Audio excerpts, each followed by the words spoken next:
আজকে সবার সম্মানিত সভাপতি প্রধান অতিথি জনাব শরীফউদ্দিন জুয়েল ভাই, আরো উপস্থিত আছেন সদস্য সচিব জনাব মোহাম্মদ সাজ্জাদুল ইসলাম মিরাজ ভাই, আরো উপস্থিত আছেন মনির ইসলাম স্বপন ভাই, আরো উপস্থিত আছেন তসলিম ইসলাম মাসুম ভাই, আরো উপস্থিত আছেন আবুল হাসান টিটু ভাই, আরো উপস্থিত আছেন তাজগাঁ শিল্পাঞ্চল থানার সাবেক সদস্য সচিব আমার প্রাণপ্রিয় নেতা, আমার প্রাণপ্রিয় বড় ভাই মোহাম্মদ মনিরুজ্জামান মনির ভাই।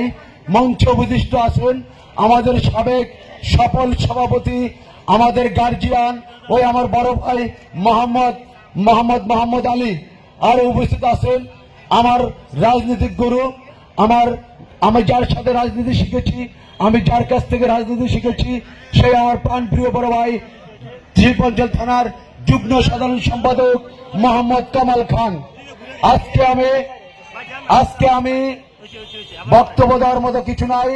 আজকে বক্তব্য দিবেন আমার বড় ভাইরা, আজকে বক্তব্য তাদের কাছে শুনবো। আমরা আগামীতে রাজপথে যেরকম ঐক্যবদ্ধ ছিলাম, আগামীতে সামনের দিন মহানগর তাজগাঁ শিল্পাঞ্চল থানা যেই নির্দেশনা দিবেন, ওই নির্দেশনা আমাদের বুকের রাজপথে সমস্ত রক্তি দিয়ে হলেও আপনাদের এই সংগ্রাম আমরা অবশ্যই পালন করব।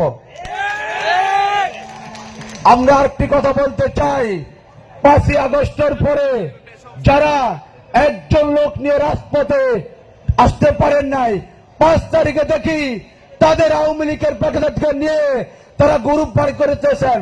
এই গ্রুপ যেন আপনাদের উপরে না থাকে। আমি মহানগরকে আকুল আবেদন করতে চাই, শিল্পাঞ্চল থানাকে বলতে চাই, আপনারা সতর্ক দৃষ্টি থাকবেন। এই যুবলীগ, এই জঙ্গি লীগ, এই নিষিদ্ধ সংগঠন আমাদের সাথে মিশে আমাদের দলের বিরুদ্ধে তারা বিশৃঙ্খল করতে চায়।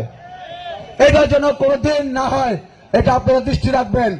আর সর্বশেষ আমি আরেকটি কথা বলতে চাই, ছাত্র জনতার রক্তের বিনিময়ে যে লাল সবুজের পতাকা আমরা এনেছি, এই লাল সবুজের পতাকা যেন আমরা অক্ষুণ্ণ রাখতে পারি, যেন কোন আওয়ামী লীগের দালাল আমাদের ভিতরে ঢুকে এই সম্মানকে যেন নষ্ট না করতে পারে।